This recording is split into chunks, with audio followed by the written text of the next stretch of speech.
Polo ಹಾಸ್ಪಿಟಲ್ನ chief operating officer ಆಗಿರ್ತಕ್ಕಂತಹ ಗೋವಿಂದಯ್ಯ ಯತೀಶ್ ಅವರು ನಮ್ಮ ಜೊತೆಗಿದ್ದಾರೆ. ಸೊ ಡಾಕ್ಟರ್, ನಾವು ಇವತ್ತಿನ ಕಾರ್ಯಕ್ರಮ ನೋಡಿದ್ವಿ. ಈ ಬ್ರೈನ್ ಸ್ಟ್ರೋಕ್ ಕುರಿತಾಗಿ ಸಾಕಷ್ಟು ಜಾಗೃತಿಯನ್ನ ವಹಿಸುವಲ್ಲಿ ಅಪೋಲೋ ಹಾಸ್ಪಿಟಲ್ ಸಾಕಷ್ಟು ಕಾರ್ಯಕ್ರಮಗಳನ್ನ ಹಮ್ಮಿಕೊಳ್ತಾ ಬರ್ತಾ ಇದೆ. ನಿಮ್ ಜೊತೆಗೆ ನಾನು ಮಾತಾಡೋದಾದ್ರೆ, ಈ ಬ್ರೈನ್ ಸ್ಟ್ರೋಕ್ ಯಾವ ಕಾರಣಕ್ಕಾಗುತ್ತೆ, ಹಾಗೆ ಇದರ ಗುಣಲಕ್ಷಣಗಳು ಯಾವ ರೀತಿ ಇರುತ್ತೆ ಅಂತ? ಸ್ಟ್ರೋಕ್ ಆಗೋದು ಏನಕ್ಕಪ್ಪ ಅಂತಂತಂದ್ರೆ mainly stroke is A preventable disease ಅಂತ ಹೇಳ್ತೀವಿ. ಪ್ರಿವೆಂಟಬಲ್ ಡಿಸೀಸ್ ಏನಕ್ಕಪ್ಪ ಅಂತಂತಂದ್ರೆ ಯಾರಿಗೆ ಆಗಲಿ ಲೈಫ್ ಸ್ಟೈಲ್ ಡಿಸೀಸ್ ಅಂತಾನು ಒಂದು ಹೇಳ್ತಾರೆ.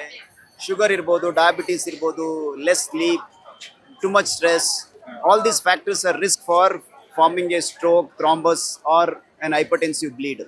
ಸೊ ಸ್ಟ್ರೋಕ್ ಪ್ರಿವೆನ್ಷನ್ಗೆ ಏನು ಮಾಡಬೇಕು ಅಂತಂದರೆ every one need to control their blood pressure, control their sugar. Lifestyle modification ಅಲ್ಲಿ healthy diet need to be at least 8 hours of sleep.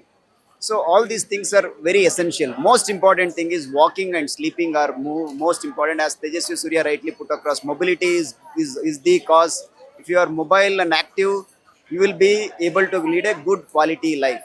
So ಹಾಗಾಗಿ ಪ್ರಿವೆನ್ಷನ್ ಕಡೆಗೆ ಜಾಸ್ತಿ ಗಮನ ಕೊಟ್ಟರೆ ಭಾಳ ಒಳ್ಳೆಯದು. But prevention is one part, but at the same time what if it occurs? Golden hour is the key. Stroke ಯಾರಿಗೆ ಆಗ್ಬೋದು, ಎಲ್ಲಿ ಯಾರಿಗೆ ಬೇಕಾದ್ರೆ ಯಾವಾಗ ಬೇಕಾದ್ರೆ ಆಗ್ಬೋದು. ನಾನು ಹೇಳ್ದಾಗೇನೆ 1 in 4 person in life time will get stroke ಅಂತ ಹೇಳ್ತಾರೆ. ಅಂದರೆ imagine what is the burden of the stroke. So ಮತ್ತೆ ಇನ್ನೊಂದು ಡಿಸೆಬಿಲಿಟಿ ಬಗ್ಗೆ ಮಾತಾಡ್ತೀವಿ. ಸ್ಟ್ರೋಕ್ ಆದವ್ರಿಗೆ ಡಿಸೆಬಿಲಿಟೀಸ್ ಸಹಜ. ಸೊ ಹಾಗಾಗಿ to eradicate disability this is stroke awareness is one of the small step in that beginning. So it is easy to prevent.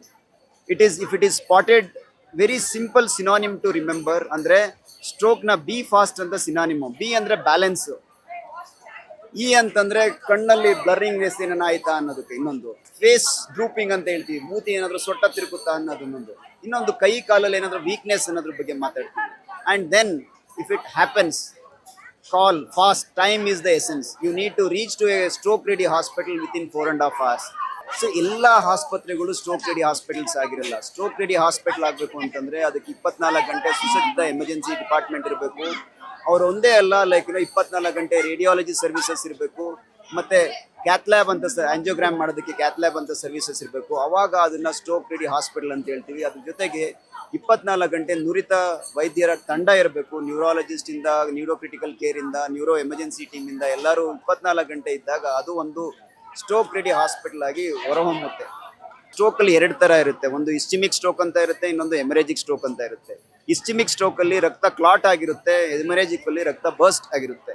So ಇಸ್ಚಿಮಿಕ್ stroke heart attack ಥರ. Heart ಅಟ್ಯಾಕ್ಗೆ ಯಾವಾಗ ರಕ್ತ supply ಕಮ್ಮಿ ಆಗಿ heart attack ಹೇಗಾಗುತ್ತೋ, ಇದಕ್ಕೆ ರಕ್ತ clot ಆಗಿ ಬ್ರೈನ್ಗೆ ರಕ್ತ clot ಆಗಿ ಬ್ರೈನ್ಗೆ ಬ್ಲಡ್ ಸಪ್ಲೈ ಕಮ್ಮಿ ಆಗಿ ಆ ಪಾರ್ಟ್ ಆಫ್ ದ ಸ್ವಾಧೀನ ಕಳ್ಕೊತೀವಿ.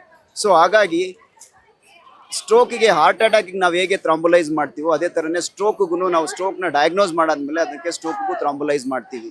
ಸೊ ಅಂದರೆ ಕ್ಲಾಟ್, ರಕ್ತ ಹೆಪ್ಪುಗಟ್ಟಿರೋದನ್ನ ಕರಗಿಸೋ ಮೆಡಿಸಿನ್ಸ್ ಕೊಡ್ತೀವಿ, ಅದಕ್ಕೆ ಥ್ರಾಂಬುಲೈಸಿಸ್ ಅಂತ ಹೇಳ್ತೀವಿ. ಇನ್ನೊಂದು 2ನೇ ಥರದ ಸ್ಟ್ರೋಕ್ ಅಂದರೆ ರಕ್ತಸ್ರಾವ. ತಲೆ ಒಳಗಡೆಗೆ ರಕ್ತ ಬ್ಲೀಡಿಂಗ್ ಆಗ್ಬಿಟ್ಟು ರಕ್ತಸ್ರಾವ ಆಗಿರುತ್ತೆ.